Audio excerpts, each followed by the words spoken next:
வணக்கம் நண்பர்களே, நான் உங்கள் முனி ஆடியோஸ் தருமபுரி டிஸ்ட்ரிக்ட் நல்லம்பள்ளி. இன்றைக்கான வீடியோ பதிவில் அந்த 5.1 ஆம்பை பற்றி தான் ஃப்ரெண்ட்ஸ் பார்க்க போகிறோம். அக்ரிலிக் பேனல் போட்டு நல்லாவே அருமையாக குவாலிட்டியாக ரெடி பண்ணியிருக்கோம் ஃப்ரெண்ட்ஸ். இதில் என்னென்ன ஆப்ஷன் இருக்குதுன்னு பார்த்தீங்கன்னா, main master volume control plus இது வந்து பார்த்தீங்கன்னா சப் ஃப்ரீக்வன்சியாக வேலை செய்யும், அவ்வளோதான். இது வந்து எல்இடி லைட்டுக்காக ஆன் ஆஃப் சுவிட்சு, விமீட்ரு இருக்குது, யூஎஸ்பி போர்டு போட்டிருக்கோம். ப்ளஸ் அது இல்லாமல் வந்து பார்த்திங்கன்னா ரிமோட் கிட்டு தான் யூஸ் பண்ணியிருக்கோம்.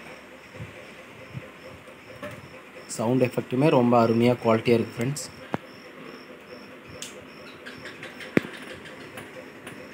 செட்டோட அவுட்லுக்குமே வந்து அருமையாக இருக்குது. எல்இடி தேவையில்லை அப்படின்னா ஃபுல்லாக க்ளோஸ் பண்ணிக்கலாம்.